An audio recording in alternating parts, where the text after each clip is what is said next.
you want to try to cook easy things at the beginning, like just make it easy so that you learn and build a habit of cooking. Transmission received. Authorization granted. Welcome to the video. What's up, dreamers? I hope everybody's having a fantastic day, a fantastic morning, a fantastic evening, wherever you may be located in the world. And I just want to let you know that you are awesome. Welcome to Driving and Vibing. What is the vibe today?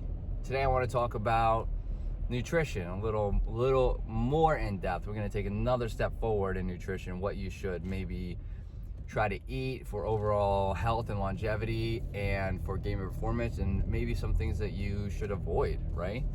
So we're going to get into some detail on that, some options you could choose from, maybe you may have not tried before, and of course a little bit of story time. So let's jump right into it. Disclaimer, I am not a healthcare professional. I'm not a doctor. I cannot tell you what you can or should eat. Everybody's individual.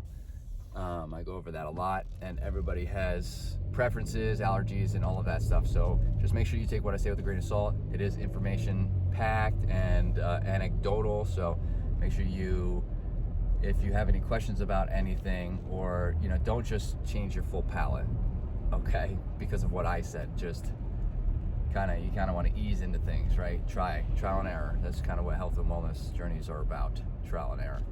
So the first thing, after this disclaimer, the first thing I want to say is one important aspect of nutrition that I don't think is talked about as often as maybe it should be is fasting. Fasting has a ton of overall health benefits, including longevity.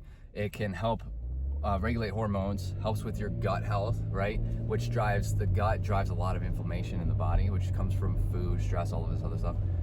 So fasting can help with that, reduce inflammation, of course. It helps with cognition, right? Which is like reaction time, your ability to think and process tasks. And there's a lot of benefits. It's fantastic. I fast every day for an average of 16 hours, minimum 12, almost always. And the average is about 16, and go from there. And it's something you kind of learn as you go. So I'll give tips in a minute on how I go about fasting for 16 hours without thinking about food. Sometimes I do think about food. It happens. Sometimes I want to go into a 16-hour fast, excuse me, and I set the day that way. But sometimes I cave in. That's human nature, and I go. Sometimes I'm just too hungry. I can't stop thinking about food, so I go and get some food. That happens. That is okay, right? It's not the end of the world to do that. Okay, so I just want to make that clear to everybody. It is okay. It's okay. But after that, one of my breakfasts, I talked about this in my last video. It's like breakfast, or we call it a little bit like early lunch kind of is what I do because I fast for so long, is my oatmeal. I've said it before, but I'll say it again. Like, what's in my oatmeal? I've said it in my other videos. My oatmeal is, I just put oats, frozen fruit, which I let thaw, obviously. And the oats are just like those quick oats, whole grain. I put chia seed and flax seed for the fats in there and the protein, the fats being able to fuel my brain. Then I put honey in there for a little bit of taste, and I coat it with almond milk. So almond milk is the base. I don't know, I'm not like a cook or whatever. And I use the almond milk as like the base. And that's my oatmeal. And when I make it it took a while to get the portion down, but it keeps me satiated, which satiated is the feeling of being full, for hours. And it's from the fats and the carbs and the protein. All that keeps me full, and it's fantastic. I love it. So there's an option. That's usually what I do during the week, we'll say. Sometimes on the weekends, but during the weekends, we like to do, and by we, I mean like me and my wife, we like to do eggs, avocado. Eggs and avocado, just that, honestly, is great. You can throw some toast in there, like do some sort of whole grain bread. And that is a good option. You can do with that, you can also do like a fruit smoothie, add some protein powder in there as well, or you can just do a straight fruit smoothie, maybe with some oats. Oats will help keep you full. You can use the chia seeds and proteins, chia seeds and flaxseed for the protein and the fats as well inside of these smoothies. They do blend up, even if they're already ground. But I would add those in a little later. I'll get into more details on why I would do some of the things I do in another video. So there's a couple options you could do for breakfast. For lunch, I honestly, if you're pressed for time, I would say do leftovers. That's what I do a lot. I do leftovers, or because I am able to, I make and eat chicken nuggets or chicken tenders with my kid. So because she eats them, so I just eat them with her. But if you're not able to do that, I would recommend leftovers, or maybe just a sandwich, like a lunch meat sandwich I've talked about. Pretty easy to make, very quick. You can make a lunch meat sandwich in the morning, every morning. Put a couple of, I used to put 2 different meats, so turkey and ham. I'd put a piece of cheese on it and maybe a little bit of mayonnaise. Put it over some bread or in between some bread. Call it a day. Easy to pack up, easy to get out, easy to eat. Low maintenance on that one. So lunches are pretty easy, I think, because especially if you have leftovers. And for dinner, I would say keep it clean. Okay, let's try to aim for leafy greens, green, orange, red vegetables, rice. You could do brown or white rice in some meals, and try to keep away from overly processed foods. Frozen fruits and frozen vegetables, which I put in a lot of my meals, a lot of my dinners, are very good because they're flash frozen.